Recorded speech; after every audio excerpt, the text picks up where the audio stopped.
Well, ladies and gentlemen, there's a single man who has been exposing D.C. corruption for the better part of the last 30 years.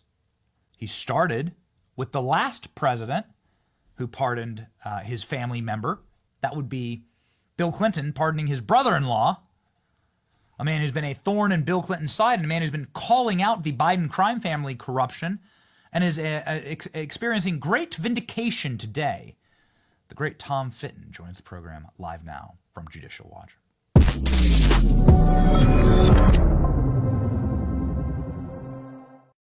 Tom, what's it feel like to be right, like professionally all the time? That must be great for you.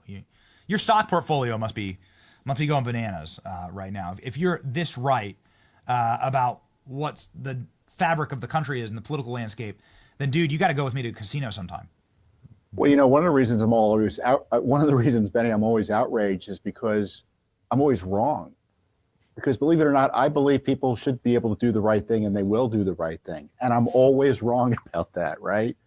And it's because I'm an optimist that I'm always outraged. And what we see here, really, as you point out, is talk about the bookend for the racketeering operation that's been Joe Biden's political career. This pardon is an outlaw pardon, a rogue act by the president who's abused his authority. You know, pardons are supposed to be specific. This pardon wasn't specific. There's some specificity there related to the two charges, but he has a blanket pardon for everything else he may have possibly done up until yesterday.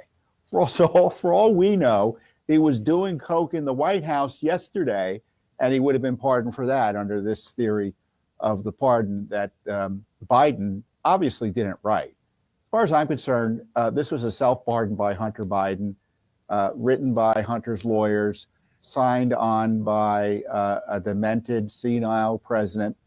And you know who's partly at fault for this? Republicans. They didn't impeach him. They didn't push to invoke the 25th Amendment.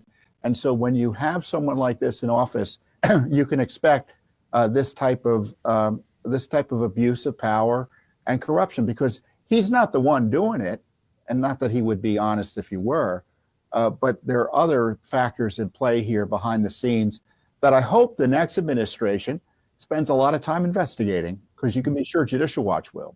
Yeah, so let's move there. I think that this was something that, if you clearly know the nature of the Bidens, and you've been on this program, Tom, for years, we started the show off saying, listen to the people who have been right for years on this program. We've had the Tom Fittons, the Julie Kellys, the Mike Davises, and the Kash Patels of the world talking about the crimes of the Bidens and talking through the nature of the Biden crime family, and knowing exactly that the parasitic nature is, of course, going to be to use public office to absolve themselves of all of their crime, which this does. I mean, this effectively says we are the criminals. Probably one of the biggest crime families in history. We've committed so many crimes that we need a pardon that's twice as big as Richard Nixon's. So it's the biggest presidential pardon in your lifetime or mine to absolve us of these crimes. And ultimately, this goes back to Ukraine, the date that the Burisma contract started. So you've been right. Trump was right to ask questions about what we were doing in Ukraine. And we are guilty, is what this says to me. It seems like the greatest admission of guilt potentially in American political history. Well, and it's also perfectly consistent with everything else he's done in office. He's used the office to not only enrich himself, but to protect himself from accountability. And whether it be abusing office to target his opponents, working with his allies in Congress to impeach Trump, as you point out, for blowing the whistle on their corruption, and then trying to jail him in order to distract from the real corruption that was readily apparent to his own Justice Department, that there was this international racketeering operation, RICO, being run out of the vice president's home, vice president's office during the Obama administration, and it continued into the presidency. It's clear. So, you know, if Congress gets its act together, I'm suspicious that it will be able to, there'll be hearings on this. And frankly, though, the President Trump has another prosecution or investigation to commence once he's president into what went on with Joe Biden. And this is not a self-pardon. Joe Biden still faces, in my view, significant criminal liability for what went on with his son. Now the leverage in getting his son to testify against him is lessened, right? Which is the part of the point of the pardon, because there's nothing that prosecutors can give Hunter in terms of, cutting his jail sentence in order to induce testimony. But we'll see. We need strong guys like Kash Patel, folks like Pam Bondi, and frankly, the president's got to direct this investigation out of the White House. Don't leave it to the Justice Department, because we know how that will work. There has to be somebody held accountable for this. There's Jim Biden. Every Biden has their fingerprints on these shell companies. James Comer has come on this program numerous times and explained, sometimes for close to an hour, the shell company structure of the Biden family and how so many Bidens were getting paid off. And Joe Biden better have the pardon printer ready for every family member, because it seems like you could really cut this thing a lot of different ways. Yeah, but it doesn't protect them all. Certainly the way the Hunter Biden pardon's been written, if I were the Justice Department or the Trump administration, I would just proceed accordingly. There are 2 cases that have been knocked out. Everything else that we are supposed to believe has been knocked out. Well, that's an area of law that Biden is standing on treacherous ice over, because typically pardons have to be specific as to the offense. And to have a blanket pardon like this, I would argue, isn't constitutional. Wow. So you believe that there may be some constitutional challenges to this pardon? Well, I think there are constitutional issues with the pardon. Whether there will be brave challenges to it out of the Justice Department under President Trump, that remains to be seen. Okay. So the prosecutions and the investigations into the Bidens should continue. Donald Trump, with his first response to this, saying, what about January 6th political prisoners? Joe Biden include them?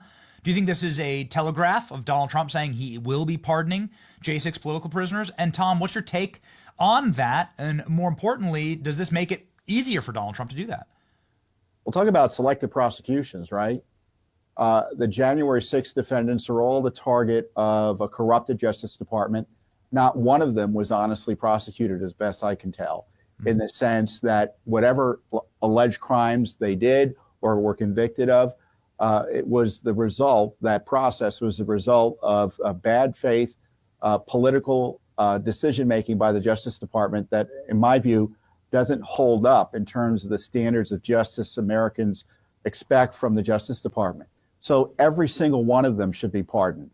And the pro-lifers targeted by the Biden administration, they should be considered for pardons. Frankly, anyone who was targeted by this Justice Department where there was a political angle, President Trump should be looking at it. And I mean like Senator Menendez to Santos to whoever. This Justice Department was corrupt to the core, and all prosecutions related to politics should be considered to be suspect.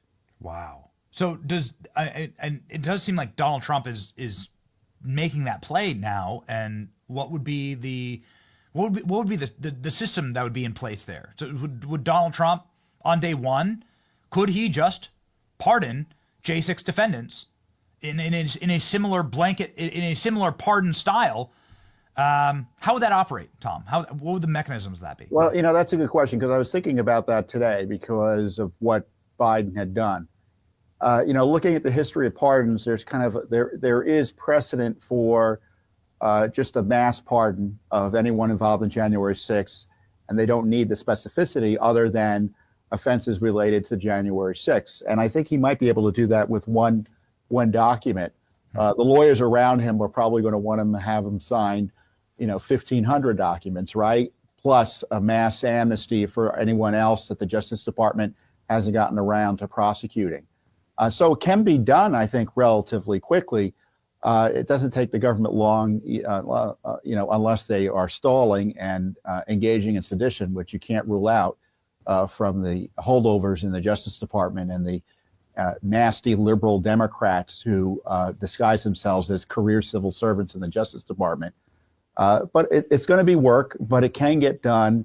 And there may be a way to get it done, within an hour of his being inaugurated. Wow. So I guess the question is, how does Donald Trump then get the backbone from a legal perspective and the protection around him to get this done? Because this is obviously going to be there's going to be an antibody reaction to this happening in Washington, D.C. It's going to be actually the physical war of a lifetime, because so many people, Matthew Graves, all the way through the Justice Department, have staked their entire and judges, all these judges have staked their entire professional career on making sure that January 6th is seen as the next the Pearl Harbor or 9/11 of our day. Well, Graves is the U.S. Attorney for Washington, D.C., who was appointed by Biden. So presumably he'll either be fired or will have resigned on Inauguration Day. The judges can complain. They might try to thwart it. But I would presume if they're following the basic rules under the Constitution, they're just going to have to abide by the pardon process as laid out on this program here.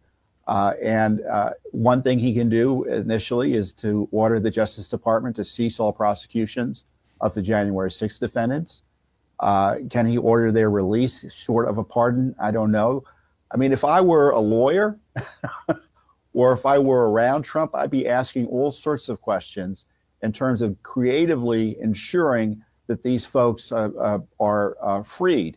Because as far as I'm concerned, the prosecution has not been about the rule of law or protecting our democracy. It's about punishing those who dared to dispute the election in a way that no one else has been punished in terms of civil disturbances ever before. Yes. So should the Biden family sleep well at night? Moving on from this moment, this seems to be an opportunity that Joe Biden is trying to close the chapter and say no more. We're done with political prosecutions. But if he was going to do that, you'd assume he'd pardon Trump, right? I was thinking about this last night. The genius move would have been to pardon Trump and Hunter at the same time, right? and to say, oh yeah, political prosecutions are wrong. I'm going to take the high road here. What he ends up doing is now taking away all of the capacity for the Democrats to say you're a threat to democracy or no one is above the law. Because this has been the mantra banging the drum for the last 5 years. No one's above the law. No one's above the law. That atomized in a moment, Tom. Yeah, but, they don't care about that. Crooks don't care about intellectual consistency or moral consistency. I'm sure right now MSNBC has wall-to-wall defenders of the indefensible, right? Talking about how this prosecution was a selective prosecution. As I noted on X, the only thing selective about Hunter Biden's prosecutions was that he was selected as opposed to Joe for prosecution. And they selected to pursue charges in a way to try to keep Joe and the rest of the family out of it by pretending all this money he wasn't reporting had nothing to do with 10% for the big guy and the money laundering operation he was running. Look, Joe Biden was the head of a racketeering operation called it's RICO, right? And that's the sort of charges the Justice Department should have been pursuing. And if I were President Trump, I would direct a responsible prosecutor, one I appointed personally, not out of the Justice Department, with all due respect to Pam Bondi, to review what went on here. So the final question, and something that we are going to continue to push on this program, should there be truth and reconciliation on this? Because we all watched the FBI, head of cyber, say he doesn't even know where the Hunter Biden laptop is. And then lo and behold, they march it in a little baggie when Hunter Biden's being charged, saying, yes, we knew it was real the whole time. It seems like we desperately need, in a Trump era, with a Kash Patel run FBI and a Pam Bondi run Justice Department, a full true investigation. And even if it doesn't lead to charges for Hunter Biden, just have it out with the American people. These are the crimes that were committed. Yes, the laptop's real. This is the information on it. These are the available crimes. These are our next steps. This is how you bring accountability and say there is actually no privilege or favor in the American legal system. Yeah, I mean, that's something we'll be doing through the FOIA process. We've been expert in doing that for 3 decades, as you point out. But there's got to be consequences to the misconduct. I mean, you had a grand conspiracy to jail Trump on trumped-up charges, sham charges, deprive him of his civil rights under the color of law. There needs to be a criminal investigation of that. It's not just enough to release information. There's got to be accountability, because I tell you, if they are able to get away with it again, it will happen again. And I only half jokingly say this, but the debate should be is, will Kash Patel be the last director of the FBI? I don't know if that agency is redeemable. The Justice Department in its current form shouldn't survive the 4 years of President Trump. Those agencies should not be able to do to anyone else what they did to Trump. It did seem like we were about this close, Tom. About this close. It was like a millimeter away from a bullet. We were this close to putting President Trump in prison for the rest of his life. I mean, they would have charged him. They would have put him in jail forever. And he would have died because they would have denied him the Secret Service protection. Yeah. The plan was to jail him and see him killed in jail. Let's be clear.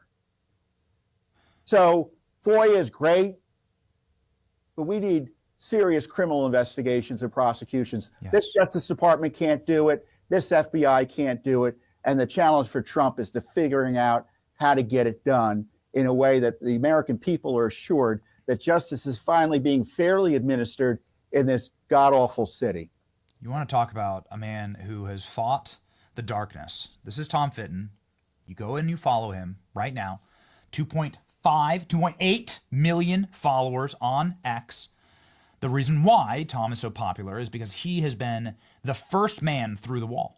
He and Judicial Watch were the first men through the wall in fighting this corruption. They've been calling out in the wilderness for a very long time about this problem. And now there's daylight cracking through. And it's because of guys like Tom. And so, Tom, we are deeply appreciative and thankful for your work, man. I appreciate a good word, Benny. Thank you. Yes. Godspeed. Godspeed. Keep fighting. You too.